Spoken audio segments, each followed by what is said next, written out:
अस्सलाम वालेकुम। आज हमारी एक्सरसाइज 12.3 है।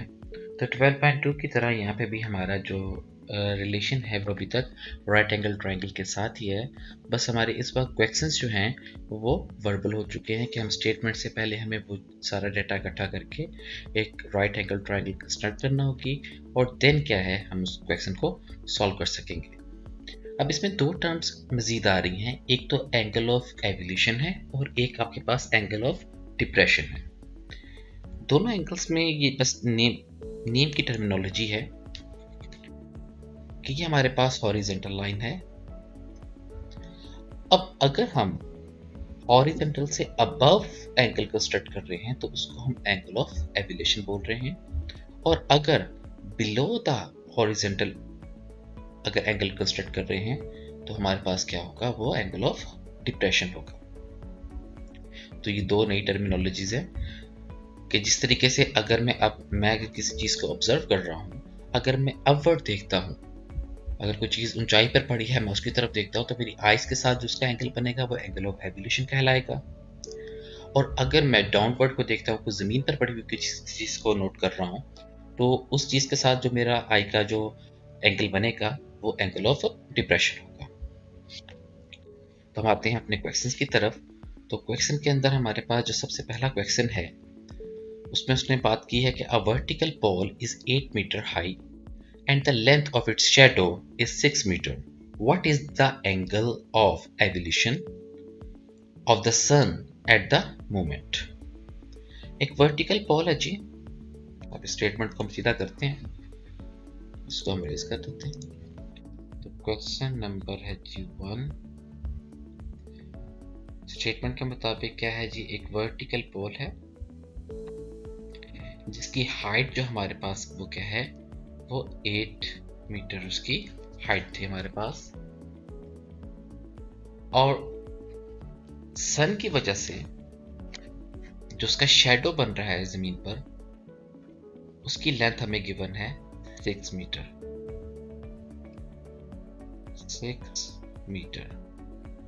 तो हमसे जो डिमांड की गई है वो इस एंगल ऑफ एवोल्यूशन की डिमांड की। तो हॉरिजॉन्टल लाइन ये है, तो एंगल ऑफ एवोल्यूशन क्या होगा हमारे पास, ये हमारे पास एंगल ऑफ एवोल्यूशन यानी कि अबव द एक्स एक्सिस जो हमारे पास एंगल बन रहा है इसकी हमसे डिमांड की गई है। तो हम ये लिख लेते हैं जी। हम जाहिर बात है कि हम हर बार जो नेमिंग देते हैं नेमिंग वही हम स्टैंडर्ड रखेंगे इसकी, कि वर्टिकल लाइन को हम ए, बेस को बी और हाइपोटेन्यूज को सी कहते थे, लेकिन यहाँ पर जस्ट मुझे सिर्फ एंगल की डिमांड है तो मैं सारी चीज़ें तो नहीं यहाँ फाइंड आउट करूँगा, मुझे सिर्फ एंगल ये बताना है।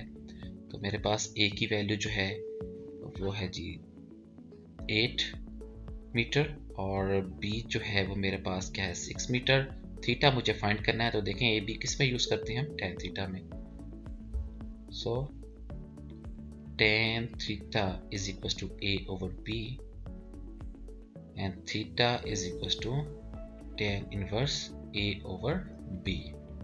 वैल्यूज पुट करते हैं, tan inverse 8/6, कैलकुलेटर की मदद से इसको सॉल्व कर लें। हम कैलकुलेटर में वैल्यूज पुट कर लेते हैं जी। 8/5 tan inverse 8/6 और ये रिजल्ट आ गया हमारे पास 53 degree 7 minutes and 48 second. 30 second से ऊपर हो तो हम राउंड ऑफ करके मिनट को बढ़ा देते हैं, तो 53 डिग्री 8 मिनट्स काफ़ी है। 53 डिग्री 8 मिनट्स, तो यही हमारा रिक्वायर्ड रिजल्ट था, यही एंगल की डिमांड की गई थी। नेक्स्ट क्वेश्चन पर आते हैं जी। क्वेश्चन नंबर है जी हमारे पास 2। स्टेटमेंट है a man 18 decimeter tall observes that the angle of evolution of the top of a tree at a distance of 12 meter from him is 32 degree. What is the height of the tree? अब statement को हम सीधा करते हैं जी कि हमें क्या given है कि एक आदमी है जिसकी 18 डेसीमीटर क्या है हाइट है और उसका ट्री के साथ डिस्टेंस कितना है, वो हमारे पास 12 मीटर है। तो ये हम बना लेते हैं एक ट्री, ग्रीन ट्री बना लेते हैं हम। ये एक ट्री है और ये इसके सामने कोई पर्सन 12 मीटर की दूरी पर खड़ा है इसके साथ।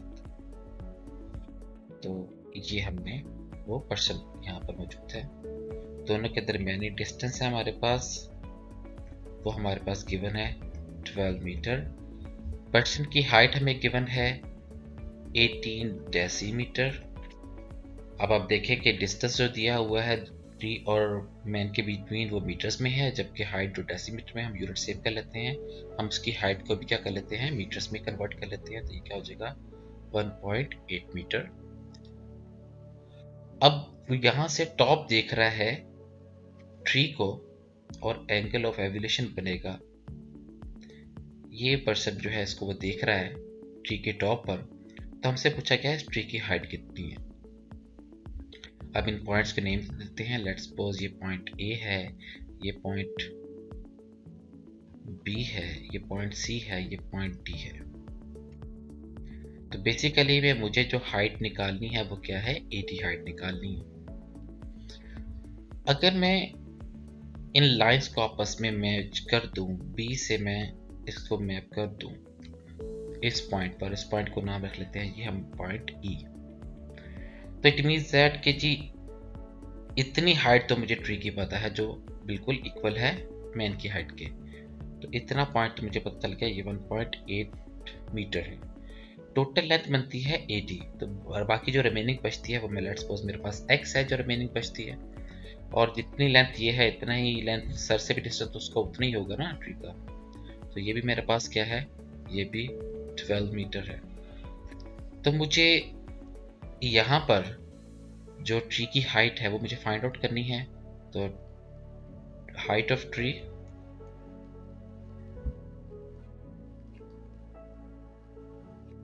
is equals to AD and that equals to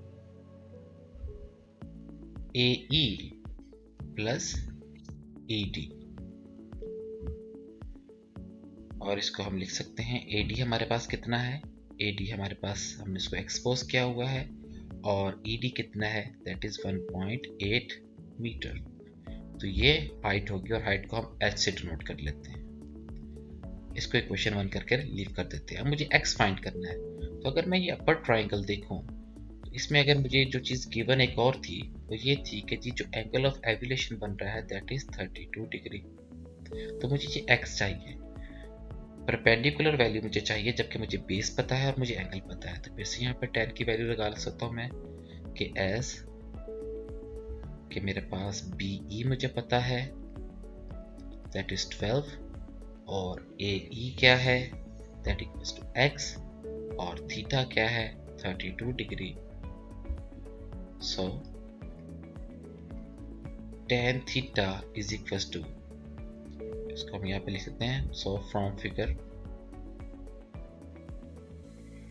से हमें क्या चीज़ क्लियर हो रही है कि tan theta is equals to है AE ओवर BE के, and that equals to AE क्या है मेरे पास x और BE क्या है 12।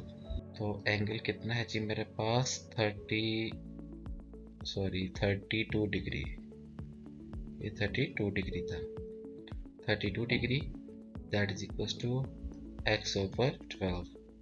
x की वैल्यू के लिए क्रॉस मल्टीप्लाई कर लेते हैं, 12 इंटू tan 32 डिग्री। तो कैलकुलेटर में ये वैल्यूज पुट कर लेते हैं। तो कैलकुलेटर में ये वैल्यूज पुट कर लेते हैं, tan 32 degree into 12 that equals to 7.49। तो 7.49 x की वैल्यू आ गई, इसको हम पुट कर लें, पुट इन 1 में, तो हमारे पास किसकी हाइट आ जाएगी, ट्री की हाइट आ जाएगी। तो h is equals to x की वैल्यू 7.49 प्लस ऑलरेडी 1.8, सारा कुछ अब मीटर्स में ही फाइंड कर रहे हैं, इनको भी हम वैल्यूज पुट करते हैं। तो 7.49 प्लस 1.8, और ये आपके पास रिजल्ट आ गया 9.2900, इसको 9.3 लिख लेते हैं। तो 9.3 मीटर जो है वो ट्री की हाइट है, जी में रिक्वायर्ड था। नेक्स्ट क्वेश्चन पर आते हैं जी। नेक्स्ट क्वेश्चन है, at the top of a cliff 80 metre high the angle of depression of a boat is 12 degree. How far is the boat from the cliff. Cliff की height कितनी है 80 metre, angle of depression boat का कितना बन रहा है 12 metre. हम डेटे को अरेंज करते हैं अब अपने पास कि एक चट्टान है, चट्टान बना लेते हैं जी हम। अब चट्टान हम बिल्कुल वैसी तो नहीं बनाएंगे, इसको मैं वर्टिकल एक चट्टान बना लेता हूँ। उसकी हाइट दी हुई है मुझे 80 मीटर और कोई बोट है कहीं दूर, उसके साथ जो इसका एंगल ऑफ डिप्रेशन बन रहा है वो बन रहा है जी हमारे पास जो गिवन है 12 डिग्री। तो एंगल ऑफ डिप्रेशन बन रहा है मींस दैट के हॉरिजॉन्टल लाइन यहाँ पर होगी, ये हॉरिजॉन्टल लाइन बनेगी। तो इस एंगल की वो बात कर रहा है कि ये हमारे पास कितना है 12 डिग्री। और हमसे जो डिमांड की गई है वो है बोट और क्लिफ के दरमियान की। तो ये बोट है, इस बोट का हम कलर बदल लेते हैं, ये boat pink colour yellow colour में बोट बना लेते हैं। इस बोट की इस चट्टान के साथ जो मुझे है वो डिस्टेंस बताना है कितना है, और एंगल ऑफ डिप्रेशन जी हमारे पास है। तो ज्योमेट्री के हवाले से पता है कि जो एंगल ये कंस्ट्रक्ट होगा वही एंगल ये वाला कंस्ट्रक्ट होगा। तो ये दोनों एंगल सेम होते हैं कि दोनों पैरेलल लाइंस है हमारे पास, पैरेलल लाइन के बिटवीन जो इस तरीके से एंगल बनाते हैं हम वो क्या बनता है इक्वल बनता है। तो ये भी 12 डिग्री हो जाएगा और ये एक्स मुझे लेंथ चाहिए। तो हमारे पास क्या गिवन है, हमें ये ए गिवन है, एक्स हमें फाइंड करना है। ए की वैल्यू 80 मीटर दी हुई है जबकि थीटा की वैल्यू 12 डिग्री दी हुई है और मुझे यहाँ पर एक्स फाइंड आउट करना है। तो एक्स क्या हो जाएगा हमारे पास, यहाँ पर हम tan अप्लाई कर सकते हैं।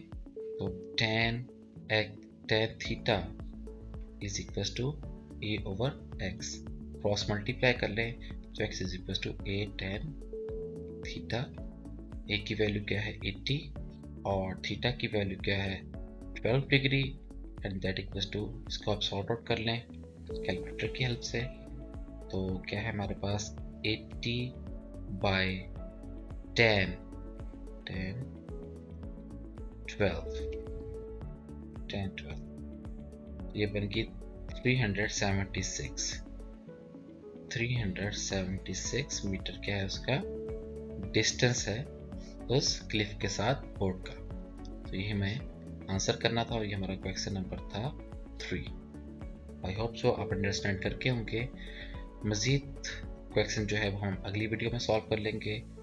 नेक्स्ट वीडियो तक अल्लाह हाफिज़।